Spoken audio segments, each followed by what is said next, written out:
It's a good morning. Good evening. Hi, how are we? Happy Wednesday. Been getting my days all mixed up. Happy Wednesday evening. Hello, everybody. Good evening. How are we? What are we doing? Isn't it freezing cold? Stating the obvious, I know, but another excuse for the hoodie as if I need one. Hello. We are streaming on Sip and Share page in our amazing VIP members community group and on YouTube. And tonight we've got some special friends with us from Honey Spirits. Now I'm saying Honey Spirits because I understand how to pronounce the words honey and the word spirits, two words I'm very familiar with. But this little beautiful bottle here, I did struggle with. So I'm going to get the man I'm talking to introduce us to the name of it in a moment. So hello everybody, good evening. What I also have is a disproportionately large ice cube for a very small glass. So it's all out of sync, but I'm about to pour some beautiful raspberry liquid into it. Hi Karen, good evening everybody. So I know some of you who have bought this amazing special spirit, which is on a super fantastic offer for Sip and Share this month of February. I can just about get my months right. So let's see. Evening Kate, Karen number 22 Karens. Hello. Hi Donna. Let's meet the maker. Let's see who's to blame for you all spending money on raspberry spirits. Here he is. Hi. Good evening, everyone. Good evening. How are you? Yeah, good. In the snowy Peak District, so it's it's beautiful up here. Have you got good views? Have you got distillery views from distillery or not? The distillery, yes. So we're based just outside Bakewell, but where we live, it's right by the Lathkill River. So one of the cleanest rivers in the UK. So we've had some rather large flooding, a lovely stream running through our garden at the moment, but also a bit of snow. I honestly thought, James, for a second, this is how my imagination works, that you were going to say, yeah, beautiful views from the distillery, beautiful.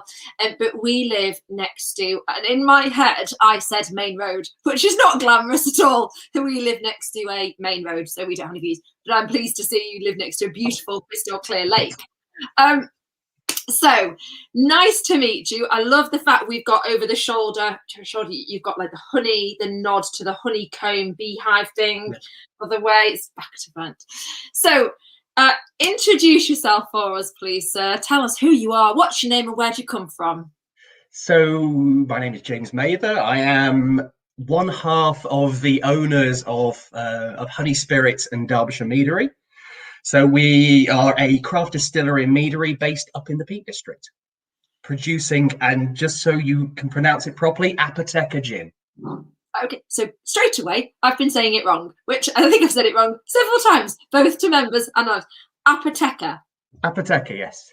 What does that mean? Let's hold up this beautiful and like big respect, not just for the content, but also the branding. Absolutely. Let's see where it's not going too bright.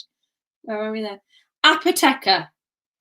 What does that mean? And it's probably a really common word, and I am just rubbish with stuff like this. What does Apoteca? Why is it called Apoteca? So this really, it links into, I suppose, the founding of the brand and the history of I suppose, or where we came to it. So Apoteca comes from apothecary. So the recipe and the 22 botanicals that we have within Apoteca are all based off homeopathic remedies. Oh, so why? Like, that's really interesting. Where did that come from? Are we? I mean, you mentioned earlier before we spoke. You mentioned traveling, and you mentioned some stuff over your shoulder, like Buddhas and things. Like, where's this vibe come from? I love it, but I'm curious. So, as well, this is the third incarnation of our label. I'd love to see. So when we first started, it was something very, very plain. It looked like a prescription label, and with this, we are trying to celebrate, I suppose, the kind of where my wife and myself come from, because we come from two, I suppose, different backgrounds. I'm from the Peak District. The Peak District has a very, very a strong historical tie to Druids, to those old kind of homeopathic remedies. So my wife is from Lithuania, and from Yes. So Right. that's the other half of it. And Apoteca really comes from the Lithuanian side. So Lithuania was the last country in Europe to convert from paganism to Christianity. And they have a really, really strong sense of, let's say, the old gods, homeopathic remedies. So she created the recipe here, and it's based around the teas that she would be given when she was younger instead of medicine. So things like chamomile is a great antiseptic. Oak bark is also antiseptic, great for the liver. And what we found is, as we were putting together the list, is that most of these were great for curing headaches, problems with your liver, your stomach, and it almost became that it was a medicinal remedy to help you against the evils of alcohol. My heart is singing with joy at hearing you speak, and everyone that knows me knows that this is the whole premise behind Sip and Share, is finding out stuff like that. I absolutely love it. So tell us who is in the Apoteca, not Apoteca, that's what I've been saying for 2 weeks, Apoteca family. What is the spirits family that we've got? Who have we got in this little club, of which raspberry is one? Yes, so we start off with so our original. Okay. And just to explain a little bit about the label. Yes, please. So because for this we wanted it. Let me get this right. We wanted it to be a celebration and tell a little bit about our story. So in the corner here, you can see. So this here is Arbelo. So Arbelo is the Stonehenge of the north. It's one of the Neolithic sites within the Peak District. It's allegedly one of the central crossing points for the ley lines. If you're into druidism and witchcraft and these things, that's part of that. You have so the Lion of England to represent me. You have the Bear of Samogosha, which is where my wife is from in Lithuania. We have all of the botanicals around the label. And then the one which I love particularly is that you have the two Lithuanian bee gods. So you have Bubalas, the male, and Osteia, who is the female bee god from Lithuania. And they are supposed to represent strength and virility and the mothers of the queen bee.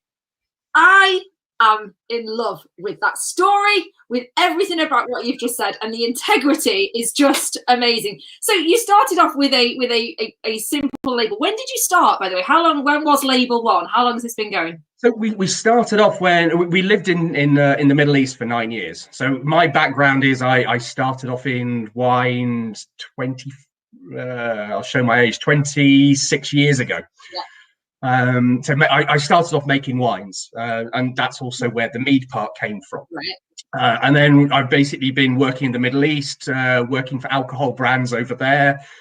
And my wife and I decided that we wanted to set up our own company and do something for ourselves. We've always been very interested in production, in the different flavors that you can get. My wife obviously has a background in homeopathic remedies, so she's always been very interested in foraging, in bees, and in the natural world. And they kind of came together. And she has a background as well in project management and label compliance for companies like Danone. Yeah, and I work for companies like. Your wife is amazing. Your wife is. Yeah. I just. Sorry. Next time we'll have you for a little bit, and then we're pushing you to one side, having your beautiful wife in. Thank you. Well, it is very much this is a female-led company. I am very much in the minority. We are a team of four, three ladies and myself. Yes. I just get to kind of to speak about it and try and take all of the credit. Well, fair play. I think this is a beautiful example of teamwork by the sounds of things, and I just love. And there is love coming in for the whole story and how it's executed. And then we get on to the actual stuff inside the bottle. I tend to talk about these things too much. Never be sorry.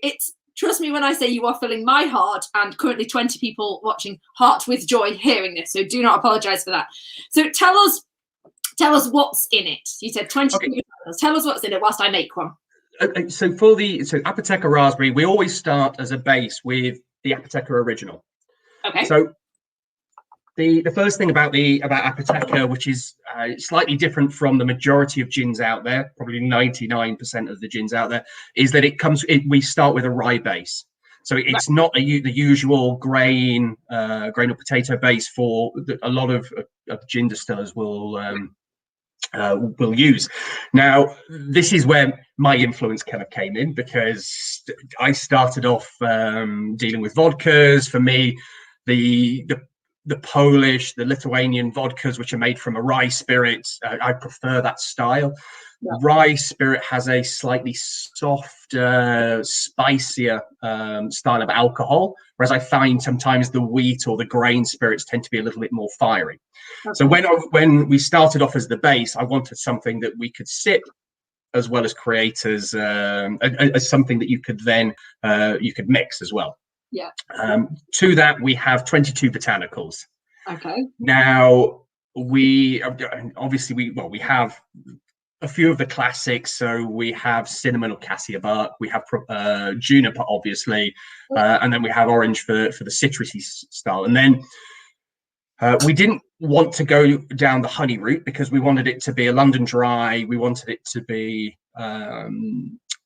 We didn't want to add honey at the end of it. So we add, for the honey character, we add bee bread and propolis. So both of those come from beekeeping. So the propolis caps the end of the hive.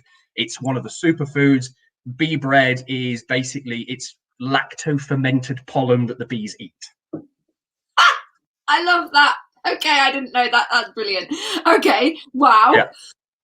So that basically gives the honey aroma and flavor, but without the sugars. Because if you put honey straight in the still as you're distilling, all that it's going to do is you're going to boil out those nice kind of characteristics we found. So we have that from the honey point of view, and then we to add to the citrus, we have sea buckthorn. So sea buckthorn, another superfood, really high in vitamin C, really, really tangy. It grows everywhere in Lithuania. It's something that I was introduced to by my wife. So that's for the citrus. For the herbal, we have St. John's wort, we have wormwood, rosehip, chamomile. So you really, really get this. For the original, you get this really quite herbally characteristic. It's not a traditional kind of London dry. Yeah. And then we use oak bark at the end, which just gives it this dry finish.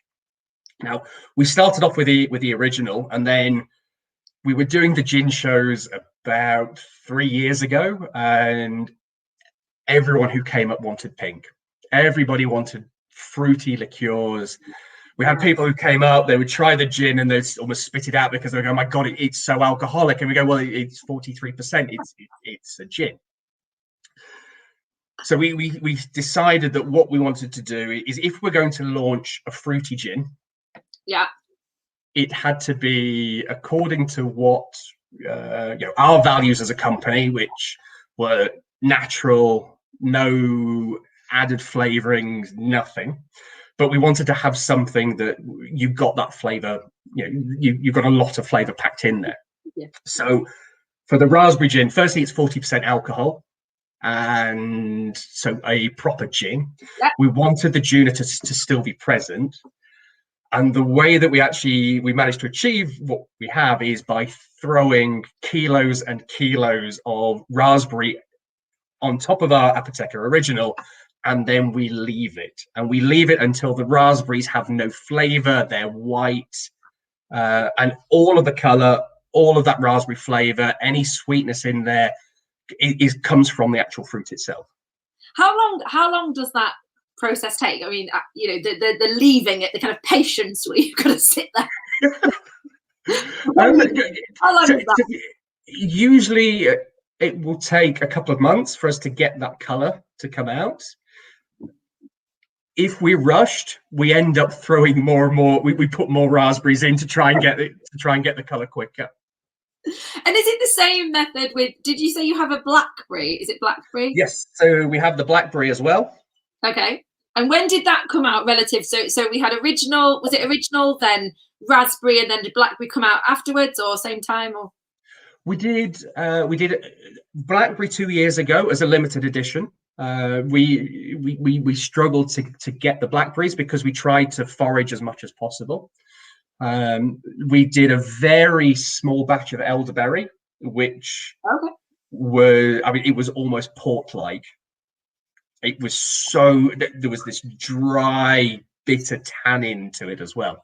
Right. The raspberry proved to be the most popular, and then this year we got a very good crop of blackberries from a friend who was walking her dog in lockdown, and we would come home and find buckets of blackberries on our doorstep. That's the best friend ever. That's like, oh, we're thinking of making a blackberry gin. Oh, well, look, I've just walked my border collie for 12 miles and turned up with a bucket. I hope you're giving her gin in return. I hope you're giving her something back. So blackberry is still happening. So is that is that out now? Is that in? Oh yes, yeah. So we launched that blackberry at the end of last year. Right. So okay. we have bottles of that as well. Oh my goodness. So perfect. So if somebody is asking how do you drink? So from a raspberry, because the raspberry is the one we've got, and trust me, James, when I say these lot are going to be after you, like I'm going to be on email to Lucy saying, right, March, Lucy, what's going on in March? Because this original one's kicking around. How do you drink your gins? How do you drink the original, and how do you drink the raspberry? So for the I've also been told as well to mention about the horseradish, but we can do that afterwards. We're coming. I know about this. We will want that as well. So for the original, I tend to have it with fresh thyme, a plain tonic. Yeah. And to be honest, my mood depends on which brand. Sometimes I like Schweppes because I like the bubbles. Other times, whatever's in the cupboard. But then so we have fresh thyme and then orange, lemon, and lime, because the orange brings out a bit of the sweetness from the blackcurrant leaf and the propolis, and then the lemon and lime just kind of cut through that and just give it a nice dry finish as well. So that's how I would drink the original. For the raspberry, ginger ale. Oh, somebody say ginger ale and some lime. Yes. Oh, nice. And then what I'm drinking at the moment. You're on. Cheers. I mean, this is just a comedy scenario in itself, but we don't worry about that. It still tastes delicious. It's just presentation-wise not working. Ginger and raspberry works really, really well. I often find that with the sweeter gins, and you get that sweetness coming through from the fruit, I often find that the quinine is a bit too bitter. Right. So for me, I prefer to have that little bit of extra sweetness coming through from a ginger ale. Nice. Okay. And does that apply to the blackberry as well? Blackberry as well, yes. Yeah. So, okay, we've mentioned the voice from beyond was that a family member was, horseradish. Okay, yes. Just something horseradish. Tell everybody about horseradish, because yes, Tina, the whole range does sound great, and I'm going to be working on them. Don't tell them, but we'll get this. Tell us about horseradish. So horseradish was the third release. So after the raspberry, we were then looking at what we were going to do next. And both of us were sick and tired of seeing a glut of sweet gins on the market. And we wanted to do something savory. So we'd taken my mum and my dad to Vilnius, the capital of Lithuania, for their Christmas market. And when everything reopens and travel is allowed, I have to say, I do recommend everybody goes and visits Vilnius for the Christmas market. It is absolutely stunning over there. But we were in a restaurant, and the chef gave us it was a horseradish distillate, and we both sat there and tried it and just went, that is surprisingly good. And so we thought, well, rather than doing something sweet, let's do something savory. Let's try and be a bit disruptive. And no one was really doing a savory gin. And for me, one of my favorite cocktails is a red snapper, so a gin Bloody Mary. Right. Yeah. And it almost became a mono cocktail drink that we produced, which was there. It was specifically designed for a red snapper. This was, to be honest, you'd probably think us crazy when you see the actual thing that went into it. The first batch that we did, we had 80 kilos of horseradish root, and Inetta, my wife, grated all 80 kilos. I love her even more. I loved her a minute ago, but she stood 80 kilos. It was crazy. To be honest, our dogs at the time, they got used to it. But I would come home and I would open the door, and it was like a barrier as you walk in. Oh, and I even managed to find a World War II gas mask, and it did absolutely nothing. Or were the dogs licking the horseradish off the floor? I mean, because that's what would happen in this house. No. It's at the time to say we started off in our kitchen. That's how it really began for us, and we've actually. I'm trying to find where we are now. So our now the home of the distillery and the meadery proved to be quite difficult, because finding those buildings within the Peak District, and we wanted to be within the Peak District. We didn't want to be a distillery outside claiming we were part of it. So we were actually moving house as the business grew. So we were very lucky at the time, because we were living in a barn on the farm, and so we were able to have one half of the ground floor, which was dedicated to the distillery and the meadery. But when you're grating horseradish root, the whole house was just filled with it. You're taking it. So 80 kilograms of horseradish root, and what, your Apoteca Gin, like. So we created. So it was 2 stages for that. So we would make a horseradish distillate. Right. And also we would macerate the horseradish root, fresh horseradish root within the gin. So what we found is when we added the horseradish as a botanical, you lost some of that power, and you've got all the sweetness coming through from the horseradish. So it became a bit too sweet, not quite fiery enough. Okay. And horseradish gin, you're going out there saying it's a horseradish gin, you are setting an expectation that people actually, to be purposefully kind of mix it up a bit and do something powerful. So it wasn't subtle. No, I can't imagine it was. I think, to be fair to you, James, and I haven't tried the others, but you don't do subtle in a nice way. For everything from the branding is, and I mean, there's a genuinely like a good thing. You know, your flavors are clear and present, and the branding is beautiful, and there's a story, and it's got integrity to it. So I can't imagine you're going to have some horseradish and be like, oh, I don't know whether I can tell it's got horseradish in it. It's really. I just don't get that vibe from you, which makes us very excited about the day that we get to try said horseradish. How is Inetta feeling about grating another 80 kilograms of horseradish anytime soon? Well, it's something that we do. It's something that we do all the time, so we're used to it. And I have to say, thankfully, it hasn't affected her sense of smell or her sense of taste. Because I will be doing distillation, but ultimately the cutoff points and the final product, I don't make that final decision. Okay, so is the horseradish available now? Is it still? Because I had a look on your website. We will be getting a new batch on the go. It's not ready at this moment in time. All right. But yes, it will be. We're just tweaking the recipe. And this is partly because of we do ship abroad, so we ship to Singapore. It goes very well in Japanese restaurants apparently over there, but there's a difference in terms of 40-degree heat and 80% humidity, which is where it gets stored over there, to over here. So we're just tweaking the recipe slightly just to make sure that it's because obviously we use fresh horseradish, that it is in perfect condition all the time.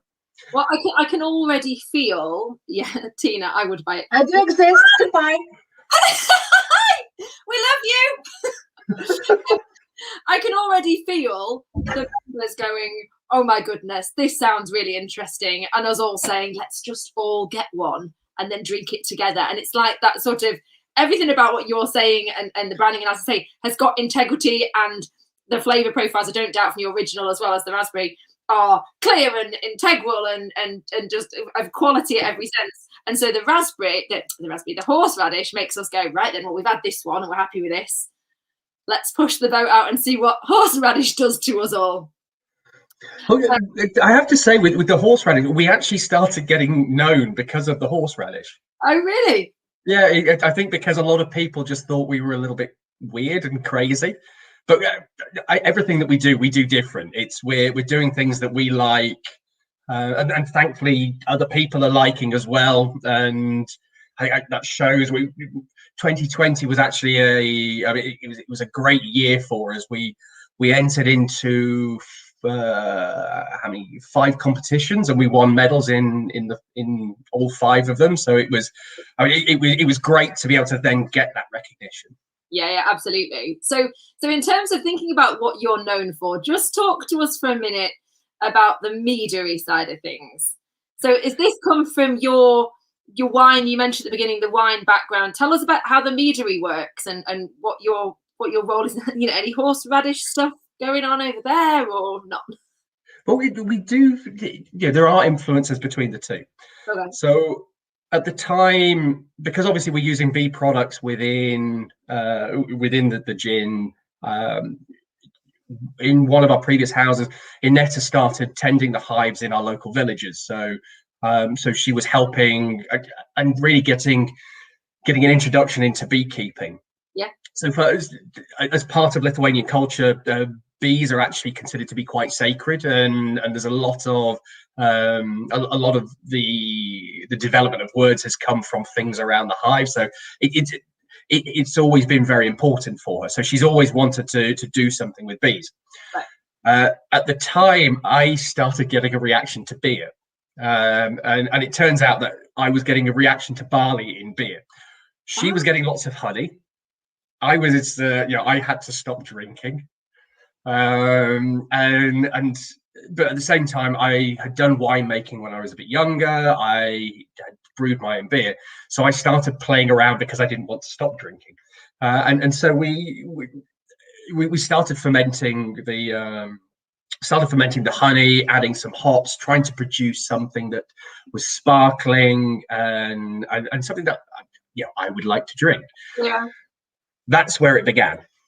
So for a lot of people, when they come into the mead world, they come in from kind of Game of Thrones, reenactment societies. It's very much that Viking culture because mead itself is probably the oldest recorded fermented drink. I think it's something along the lines of 6,000 BC. They found vessels in China which were the basis of honey brewing. Wow. So it's an ancient drink. So, but we didn't come into it that way. It was more a case of I was looking for an alternative to get drunk to. And so we started making sparkling mead. With that, it was the original one was 5.5%. I put some hops to it. It was dry, light. Where the hives are, they're under elder trees and linden trees, so you get this linden blossom elderflower flavor coming through. So I suppose a cross between elderflower cider and a beer. So then after that we then created a rosé, right, and using a similar base, but I wanted to I like Provence rosé wine, so I fermented it and added some flavors from the flavor profile of Provence rosé. So it's this light salmon pink, sparkling. To be honest, it's almost become Derbyshire sparkling. It's something that is very, very unique. And for the meadery, we use honey from our own hives. We've now got 9 hives where we live. But also we know all of the plots around the Peak District where we're getting our honey from. So it gives us a real sense of place here within the Peak District. I love this. And my mind is going crazy now. I'm like, tasting nights with mead. What can we do? Like a gin and mead night. We had a gin and cheese night in January. Like I feel in spring we need a gin and mead night. Absolutely love it. So if you had to pick gin or mead, what's the fave? Which one's your favourite child?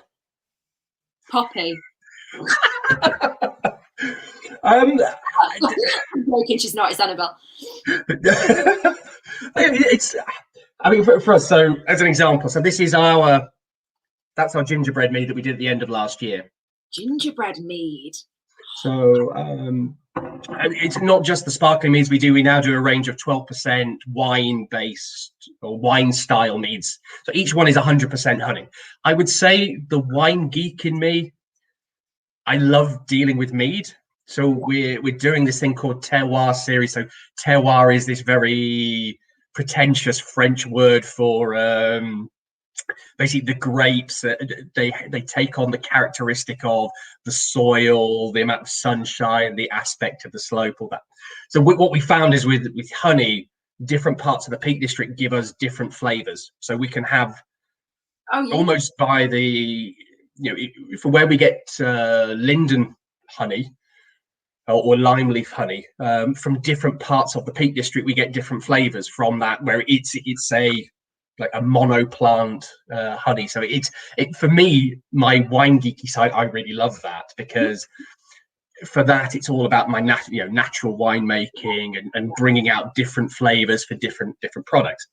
The gins, I love the way that the different botanicals can bring a different aspect, and we've been playing around with things like sea kelp, dill, with so the recent one we were doing, it was kombu, from Japanese kombu. So, and it just brought this real saltiness kind of coming through. Yeah, I'm just getting really excited, James, now. So you just got to my mind. Bear in mind, I'm a representation of 208 people who are like, this is so exciting. So what is next? So yeah, we can't pick between our children because the mood changes depending on how they've been. What's next then? Before we let everybody crack on with their Wednesday evening, what's next on the gin front? Is there something, horseradish is coming, blackberries there, raspberries here, original still here. Have you got something else that's sat over there that you need 200 taste testers for? I mean, we're a team now, so we're in. Well, we get to do some really cool little things between the meadery and the distillery. So for a recent release that we did, which was the Mead District Gin, that was completely the opposite to Apoteca, old school London dry, 8 botanicals. We got chamomile, river mint. So river mint grows here on the Lathkill. So and it was growing 6 feet high. So we were pulling that out of the river. Blackcurrant leaf. We've got this massive blackcurrant bush as well as the raspberry bush as well, which we get the raspberries for the raspberry gin. But we also added in some distillate from one of our meads into the gin. So we get to play around with these flavors.